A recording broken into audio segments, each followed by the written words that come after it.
नमस्कार, मैं सत्यम आप लोगों के साथ। मैं अभी पटना में हूँ और ये बिहार कवरेज की टीम अभी यहाँ डाक बंगले चौराहे पे है। आज जो वकील हैं प्रशांत भूषण, उन पे जो आज कोर्ट तय करने वाला है मुकदमा, और उन पे अवमानना का जो मुकदमा तय हो चुका है, उसके विरोध में सुप्रीम कोर्ट के और प्रशांत भूषण के लिए, यानी प्रशांत भूषण के लिए ये लोग आज यहाँ पे प्रोटेस्ट कर रहे हैं। और ये लोग चुपचाप अपने तरीके से शांति बहाल करते प्रोटेस्ट कर रहे हैं। न्यायिक प्रक्रिया में हस्तक्षेप नहीं है। और कई लोगों के हाथ में स्लोगन है, अपमानना का कानून की आड़ में अभिव्यक्ति की स्वतंत्रता को दबाना असंवैधानिक है, जज का निजी आचरण की आलोचना माना नहीं है। तो हम बता दें कि प्रशांत भूषण पे यह आरोप इसलिए लगा है क्योंकि वो एक ट्वीट किए थे। वो ट्वीट एक जज का था जो एक गाड़ी पे बैठे हुए थे, एक भारी गाड़ी पे, और उसमें ना मास्क लगाए हुए थे ना हेलमेट लगाए हुए थे। तो उन्होंने ट्वीट किया, उस ट्वीट के कारण इन पे अवमानना का मुकदमा दायर हुआ है। आप लोग देख रहे हैं। तो इस तरह, और इसमें यह कहा गया जो यह सुप्रीम कोर्ट का अपमानना है, किसी एक आदमी का अपमानना नहीं है, सुप्रीम कोर्ट का अपमानना है। तो यहाँ पे लोग जो प्रोटेस्ट कर रहे हैं वो लोगों का कहना है कि जो जज की जो निजी और मर्यादित आचरण की आलोचना है, न कि वो सुप्रीम कोर्ट की आलोचना है। तो वो लोग अपने अपने तरीके से विरोध कर रहे हैं, प्रोटेस्ट कर रहे हैं और दिखा रहे हैं। यह डाक बंगला चौराहा के पास है हम लोग। तो आप लोग इसे देखते जाइए और शेयर करते जाइए ताकि ये बात आगे तक पहुँचे। तो मैं यहाँ पे बातचीत करना चाहता हूँ। यहाँ पे कई लोग कई संख्या में हैं, मैं इनसे बातचीत करना चाहता हूँ। अच्छा, आप लोग आज किस लिए प्रोटेस्ट करेंगे ये बताइए। हम लोग आज प्रोटेस्ट का कारण है कि आज भारत का लोकतंत्र खतरे में है, संविधान खतरे में है। प्रशांत भूषण जी के ऊपर अवमानना का केस लगा है, लेकिन विडंबना ये है कि प्रशांत भूषण जी के किसी के व्यक्तिगत आचरण पर, अमर्यादित आचरण पर उन्होंने टिप्पणी ट्विटर पर लिखा, न मास्क पहने, न हेलमेट लगाए, कुछ भी, न मोटरसाइकिल पर। तो इस पर उन पर आचरण है। लेकिन मेरा सवाल है, इस देश के चीफ जस्टिस पे रेप का केस लगा है ना। ये अजीब देश है, अजीब स्थिति हो गई है आज के परिस्थिति में कि जिस पर केस लगा वही जो है जज भी बना, वही जो है फैसला भी दिया। उस समय कोर्ट, सुप्रीम कोर्ट का अवमानना का मामला नहीं था। जिस समय 4 देश के 4 बड़े जज सुप्रीम कोर्ट के, उन्होंने कहा कि अंदरूनी जो चीज़ें चल रही हैं सुप्रीम कोर्ट में, जो देश का हालात है, वो लोकतंत्र खतरे में है, उस समय उनका अवमानना का केस नहीं चला। ये एक भय की राजनीति कर रहे हैं। ये जो सरकार में बैठे लोग हैं, उनके तमाम सारे जगहों पे उनके अपने लोग हैं, और ये ऐसा वातावरण बना रहे हैं कि लोग भय हो। और प्रशांत जी को पहला टारगेट ये लोग बनाए। इसके पहले भी कई जो सामाजिक कर्मी हैं, जो एक जज जो साउथ के जज थे, उन पे खुद ये खुद किए, तो वो सुप्रीम कोर्ट का अवमानना नहीं था कि वो जजमेंट भी अपने केस का खुद ही किए। ये ऐसा पहला मतलब मामला है। तो इससे पहले तो शुरुआत वहीं से हो चुकी थी। जो जज जो उन्होंने साउथ के थे, कन्नन जी, जो उन्होंने कहा था, और उन पे भी 6 महीने की उन्हीं को ही सजा। ये अनगिनत घटनाएं हैं, अनगिनत घटनाएं हैं। लेकिन अभी हाल में जो चीज़ें जो प्रशांत जी पर लगा, उसका एक उदाहरण सिर्फ दे रहे हैं कि सुप्रीम कोर्ट के चीफ जस्टिस पे लगा और वो खुद ही उसके जज बन के वो फैसला सुनाए। ये जो है अवमानना का मामला। हमारे संविधान में निहित है अभिव्यक्ति की स्वतंत्रता, अभिव्यक्ति की स्वतंत्रता और सुप्रीम कोर्ट न्यायालय का अवमानना, ये दोनों का जो है जन के प्रति, जनता के प्रति सुप्रीम कोर्ट का दायित्व तो ज़्यादा है। इसलिए सुप्रीम कोर्ट कुछ भी करती है तो उसको ये सोचना है कि वो उत्तरदायी है लोगों के प्रति, जनता के प्रति। तो आगे आप लोगों का क्या मतलब कि सुझाव है या क्या प्लान है, क्योंकि आज तो तय होना है। आज हम लोगों का मानना है कि उनका अवमानना का केस नहीं है, उनके केस को वापस लिया जाए, फिर हम लोग बैठेंगे रणनीति। आज अभी तक तो फैसला नहीं आया है, आज तो तय होने वाला। आज तय फैसला बताएंगे वो लोग। उनको सजा तो मिली है, क्या सजा में दिए इसकी घोषणा करनी है। अच्छा, मोटे तौर पे एक बात पूछें, जो भारत में जो परिवर्तन आ रहे हैं, जो संवैधानिक अधिकार हैं या स्वायत्त संस्थाओं में किसी तरीके के जो कशमकश है या बंदिशें उन पे जो लगाई जा रही हैं, या एक जो सरकार का सत्ता पक्ष का जो दबाव है वो बढ़ता जा रहा है दिनानुदिन, तो इसको लेके भारतीय लोकतंत्र या एक आदमी के बोलने की स्वतंत्रता वो कहाँ तक हित में रहेगी या वो कहाँ तक संरक्षित रह पाएगी? नहीं, देखिए, यही तो खतरा है डेमोक्रेसी का और आज संविधान का, कि हम एक ऐसे व्यक्ति को इन्होंने टारगेट किया, प्रशांत भूषण को, लेकिन आज न्यूज में दे रहा है कि सरकारी नौकरियों की नियुक्ति एक एजेंसी करेगी। यानी आप सारे स्टेट के अधिकारों को आप अपने में निहित करना चाह रहे हैं। तो ये जो पूरा जो इनका जो दमन चल रहा है, इनका जो सारी चीज़ें चल रही, अब प्रधानमंत्री ने 2 दिन पहले एक इसमें रखा कि हमने जो है राम मंदिर का बोला था, हमने किया, हमने 370 हटाया, डन, हमने किया। ये इस तरीके से देश का प्रधानमंत्री बोले कि ये तो सिर्फ उदाहरण है, और भी चीज़ें जो हैं वो मतलब दिखेंगी, आएंगी। तो समझ में आ रहा है कि इस देश के लोकतंत्र को ख़त्म करके हम एक फासिस्ट और कट्टर जो हिंदू राष्ट्र का जो आरएसएस और बीजेपी का, उसकी ओर देश को ये बढ़ा रहे हैं। लेकिन भारत इतना ऐसा देश नहीं है, इसको समझना चाहिए कि जब इमरजेंसी लगा था तो देश के लोगों ने विरोध किया और सत्ता परिवर्तन हुआ 77 में। अच्छा, न्यायिक प्रक्रिया में बात करें तो कुछ घरानों का ही कब्जा रहा है हमेशा से। हम लोग इस बात को कि ये जो परिवारवाद का जो जजों की नियुक्ति में परिवार है, इसको खत्म करना चाहिए। इसका भी डिमांड हम लोगों के आज के इसमें है। तो उसको किस तरीके से देखते हैं? जैसे कॉलेजियन सिस्टम था, उसमें सरकार का हस्तक्षेप का मामला आया, 4 जज उठे थे, फिर वो उसके साथ हो लिए, तो इसको किस तरीके से देख रही हैं आप? हम तो ये मानते हैं कि ये जो सीनियरिटी है, जो लोग हैं इसमें, जो कॉलेजियम से जो नियुक्त हो रहे हैं, ये ऐसे लोग हो रहे हैं जो कि सरकार के प्रति उनका रुझान जो है बहुत सपोर्टिव होता है। लेकिन उसमें दीपक मिश्रा और भी कई सारे लोग हैं। लेकिन हमको नहीं भूलना चाहिए कि जो 4 सुप्रीम कोर्ट के जजों ने लोकतंत्र के खतरे की ओर इंगित किया था, आज वो सारी चीज़ें प्रमाणित हो रही हैं।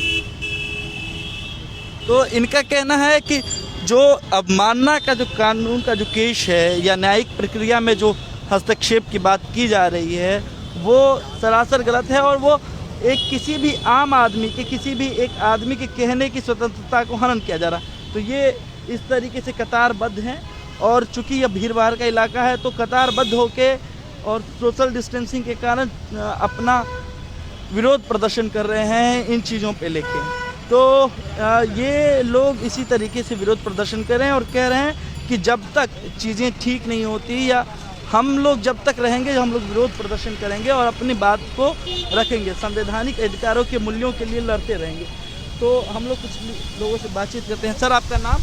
हमारा नाम डॉक्टर राशिद हुसैन हुआ। अच्छा, किस लिए याद विरोध प्रदर्शन कर रहे हैं? देखिए, अभी जो जुडिशरी का रूप जो आप देख रहे हैं और डेमोक्रेसी का, ये दोनों अभी प्रशांत भूषण, एडवोकेट प्रशांत भूषण जो हमारे सीनियर लॉयर हैं सुप्रीम कोर्ट के, उनके साथ जो भी कार्रवाई हो रही है, उसमें हमको लगता है कि कहीं न कहीं जुडिशरी का और जो फ्रीडम ऑफ स्पीच है, चूँकि हमारे लॉ के जानकार इस पर ज़्यादा जानते हैं इस चीज़ को, सुप्रीम कोर्ट के जो ऑनरेबल जजेस हैं वो इस चीज़ को जानते हैं कि कोई सीनियर जज ने अभी अपने अभिव्यक्ति की आज़ादी कर कोई बात अगर रखी है, आप उस लॉयर के, एक सीनियर लॉयर के, जो कि ऑलरेडी इतने दिन से प्रैक्टिस, वो जजेस जानते हैं कि what is Prashant Bhushan, who is Prashant Bhushan, ये सब जानते हैं वो। उसके बावजूद उनके इस पर इतना बड़ा सवाल खड़ा कर रहे हैं। तो एक आप पूरे कंट्री को एक मैसेज देना चाहते हैं कि अपोजिशन या जो भी सिस्टम है, सिस्टम पर कोई सवाल नहीं खड़ा करेगा।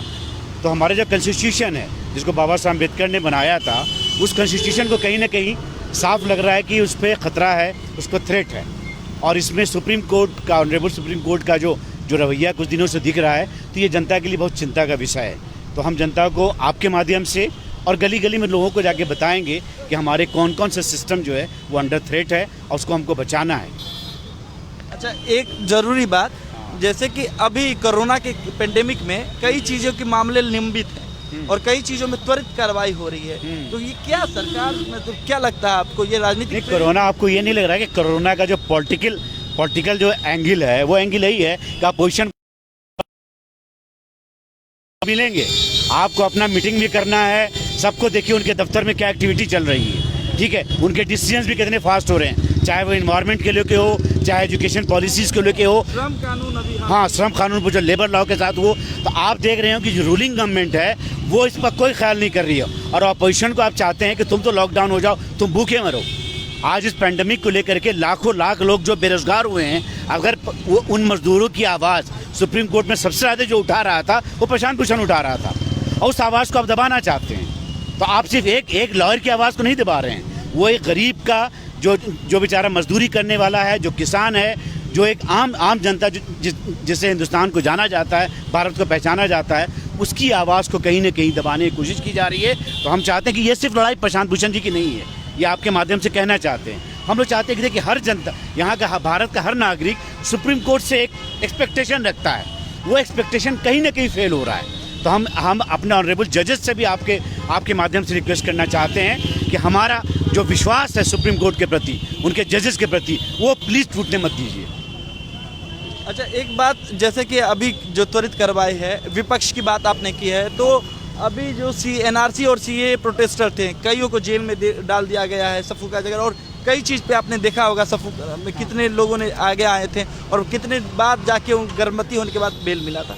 दूसरे कई लोग उनके साथ शामिल हो रहे हैं, प्रोटेस्टर भी शामिल हो रहे हैं। तो क्या लग रहा है, ये राजनीति, कोरोना का काल उनके लिए राजनीति के लिए जीवनदानी और संजीवनी बूटी की तरह तो काम नहीं कर रहा है? क्या वो अपना हित साध रहे हैं इसके आड़ में? जी देखिए, कोरोना का जो फिर उस पर आगे मैं कहना चाह रहा हूँ कि कोरोना का सोशल एंगल, पॉलिटिकल एंगल और इकोनॉमिक एंगल, ये तीनों को जनता को समझना होगा, ठीक है। हम भी नो डाउट सरकार के कहने पर हम इसको बंद कर लेंगे, आपके सामने हम बंद भी कर लेते हैं, लेकिन साइंस का स्टूडेंट हूँ मैं, ऑलरेडी हमारा रिसर्च है इस चीज़ पे कि कोरोना को लेकर के जिस तरह से लॉकडाउन किया गया और जिस तरह से कई लाख लोग जो बेरोजगार हुए हैं, सरकार उसके प्रति, हाँ 5 करोड़ लोग, ठीक है, और मजदूर आप जान रहे हैं कि कितनी बड़ी मजदूरों की तादाद है इसमें, वो कैसे खा पी रहे हैं, उनका क्या है, उसके लिए सरकार का दायित्व नहीं है, चाहे वो राज्य सरकार हो, सेंट्रल सरकार हो, उसका कोई नहीं है। तो लगे हुए हैं क्या, दिल्ली राइट में जो आपके संत हैं, जो बहुत मधुर वाणी जो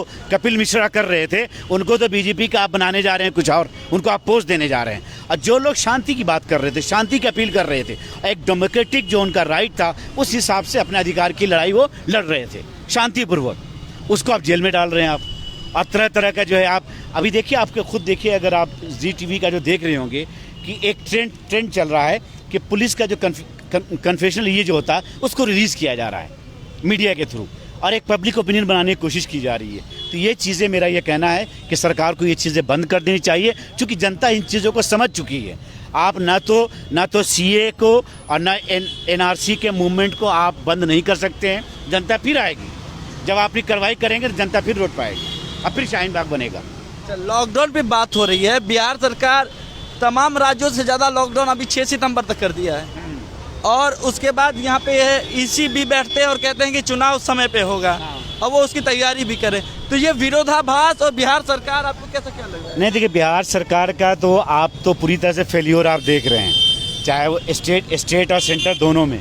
तो ये जनता के पास लेके क्या जाएंगे भाई? जनता के पास आप जैसे आप जनता में जाएंगे तो पब्लिक सवाल करेगी, तो जनता को तो डरा के रखना है, और कोशिश ये करेंगे कि डरा करके उनसे जो है बुत को कन्वर्ट करके अपना जो है ये कर लें। तो बेसिकली हमारा तो यही कहना है बिहार, आपके माध्यम से, कि बिहार सरकार को जब तक लॉकडाउन है, इलेक्शन के अनाउंसमेंट को इसको आगे प्रोपोन करना चाहिए, जब तक कि नॉर्मल, क्योंकि जनता का अधिकार है इलेक्शन, उसको जो रूलिंग सरकार है और अपोजिशन से बात करना है, उसको देखना है कि कौन हमारे लिए आने वाले 5 साल के लिए कौन बेहतर हो सकता है, ठीक है। तो वो उसको जनता को सोचने का टाइम तो दीजिएगा, अभी वो टाइम नहीं दे रहे हैं। ये अब तो सारी चीज़ें वर्चुअल हो रही है, लोग वर्चुअल मीटिंग कर रहे हैं, अमित शाह के यहाँ पे शुरुआत कर दी है। नहीं, वर्चुअल मीटिंग हो जाएगी, वर्चुअल पैसा ट्रांसफ़र हो जाएगा, ये सब चीज़ें इस सरकार में होगी, लेकिन पेट कैसे भरेगा मजदूर का? हम तो उसकी बात कर रहे हैं। हम तो ये कहना चाह रहे हैं, गरीब जो है उसका पेट कैसे भरेगा? वो वर्चुअली आपकी मीटिंग से उनका पेट भर जाता है। अगर यहाँ की ज़्यादातर जनता जो है, महिलाओं का अधिकार कैसे मिलेगा, महिलाओं के साथ आए दिन जो ज्यादती हो रही है वो कैसे होगा, ये सारी चीज़ें हमको देखना है। हमको जो हमारे डेमोक्रेटिक राइट हैं, जो प्रजातंत्र ने हमारे स्टेट में और हमको सेंटर में जो भी अधिकार दिया है, नौजवानों को नौकरी का आप देखिए, आप अभी देखिए किस तरह से बेरोजगारी बढ़ रही है, वो सुसाइड करना शुरू कर दिया है, परिवार सुसाइड कर रहा है। क्या सरकार का दायित्व नहीं है कि इसको देखें हम? सरकार तो कर रही है, सुशांत मामले पे सब पूरा मीडिया है, टाइम पास है, वो टाइम पास। एक्चुअली मीडिया जो है बेसिकली सुशांत वाले चीज़ों को, देखिए कुछ चीज़ों का ग्लोरीफाई किया जाता है। ठीक है, अमिताभ बच्चन को कोरोना होता है, ऐश्वर्या राय को कोरोना होता है, ठीक है। अभी जो हमारे मानवीय जो है होम मिनिस्टर साहब जो है कह रहे हैं कि भाई, तो ये सब ग्लैमराइज किया जा रहा है, और गरीब बेचारा हॉस्पिटल में भर्ती नहीं हो रहा। उसका सरकार का ये दायित्व नहीं कि जो गरीब अगर बीमार पड़ रहा है उसको हॉस्पिटल ले नहीं रहा है। तो होम क्वारंटाइन की बात लोगों को कही जा रही है और जबरदस्ती किया जा रहा है। होम क्वारंटाइन में पेट कैसे भरेगा, बच्चा स्कूल की पढ़ाई कैसे करेगा, लड़की की शादी कैसे होगी, नौजवानों को नौकरी कैसे लगेगा, ये बताइए ना। होम क्वारंटाइन से सरकार बता दे ना। जो सरकार होम क्वारंटाइन की बात कर रही है, लॉकडाउन की बात कर रही है, थर्ड वर्ल्ड के जितने कंट्री है उन्होंने लॉकडाउन नहीं किया। आपके आस पड़ोस के जो छोटे छोटे कंट्री है उन्होंने भी लॉकडाउन नहीं किया। लॉकडाउन जो यूरोप अमेरिका का कॉन्सेप्ट था, वहाँ लोग कम, उनके पास फैसिलिटीज ज़्यादा है, हमारे पास फैसिलिटीज नहीं है। हम जो डेली कमाने वाले खाने वाले आपके करोड़ों लोग हैं, कई करोड़ लोग जहाँ डेली खाते हैं वो। अब वो आप देखिए कि भाई आपने 3 महीने 4 महीने से उनका बंद कर दिया, तो वो क्या करेंगे, वो सुसाइड करेंगे, वो अब कर रहे हैं।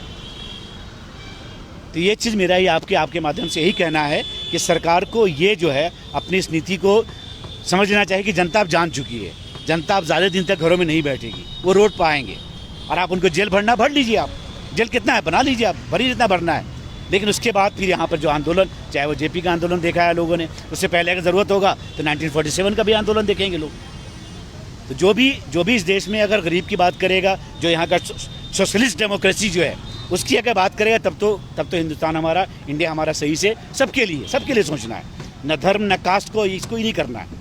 जब हर गरीब को पेट भर के रोटी मिलेगा, औरत को इज्जत मिलेगी, नौजवानों को नौकरी मिलेगा, हम उसकी बात करना चाहते हैं। बात तो यहाँ भी आ रही है, आप कॉन्स्टिट्यूशन की बात कर रहे हैं, जो समाजवाद शब्द को फिर से हटाया जाए और इस पे संशोधन की बात रखें। नहीं तो वो तो करेंगे। देखिए जिसकी सरकार है वो इस वर्ड से उनको नफरत है, ठीक है, तो वो एक खास के लोग हैं।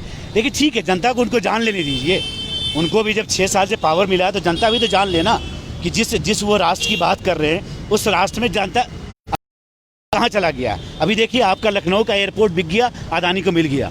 अभी आपके सारे रेलवे स्टेशन बिकने जा रहे हैं। तो पत्ती को बेच करके और गरीब को भूखे मार करके तरक्की दिखा रहे हैं। सुशांत को दिखा करके कब तक पब्लिक को बेवकूफ़ बनाते रहेंगे आप?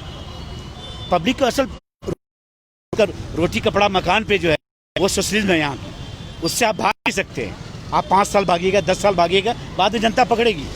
और वो आ रहा है, टाइम आ रहा है, बहुत ज़्यादा टाइम नहीं लगेगा उसको। धन्यवाद। तो पब्लिक को जो रोटी और कपड़ा बेसिक चीज़ें हैं वो सरकार बातचीत नहीं कर रही है, या सरकार उन मुद्दों से ध्यान भटका रही है किसी भी मामले को लेके, और स्थानिक मूल्यों के लिए आज यह रोड पे हैं या यहाँ पे विरोध प्रदर्शन कर रहे हैं। और लोग इन चीज़ों से सवाल पूछ रहे हैं, जो एक जज का जो अवमानना है, उनके व्यक्तिगत आचरण का जो अवमानना है, या उस पर जो सवाल है वो विरोध का, या आपको विरोध से भी के लिए वो सुप्रीम कोर्ट का अवमानना किस तरीके से, तो लोग तो सवाल पूछ रहे हैं। और ये नारे लग रहे हैं यहाँ पे,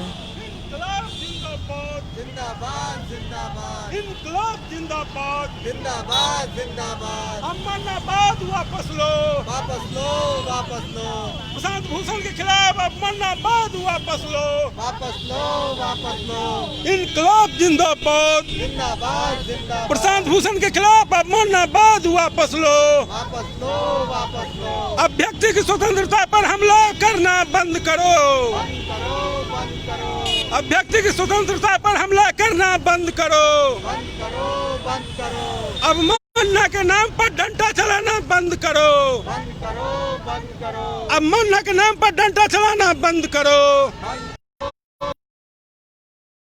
जिंदाबाद, जिंदाबाद, जिंदाबाद, लोकतंत्र जिंदाबाद, जिंदाबाद, जिंदाबाद, संविधान जिंदाबाद, जिंदाबाद, जिंदाबाद, अभ्यर्थी की स्वतंत्रता जिंदाबाद, प्रशांत भूषण के खिलाफ अब मरना बाद वापस लो। प्रशांत भूषण के खिलाफ अब मरना बाद वापस लो। जजों की अमर्यादित व्यवहार सही नहीं, इनकलाब जिंदाबाद। प्रशांत भूषण का इनकलाब जन्नाबाद और अवमानना का केस वापस लो जैसे कई नारे लग रहे हैं, कई लोग कह रहे हैं, जो आज उन पे आपको बताते चले कि आज उनको दोषी मान लिया गया है और आज सज़ा तय होगी। और इसके खिलाफ जो भी सिटीजन फोरम के लोग हैं जो यहाँ पे हैं वो यहाँ पे उतरे हुए हैं और उसके लिए विरोध लगातार कर रहे हैं, अपनी बातें रख रहे हैं। धन्यवाद। मैं सत्यम, डाक बंगला, पटना से बिहार कवरेज के लिए।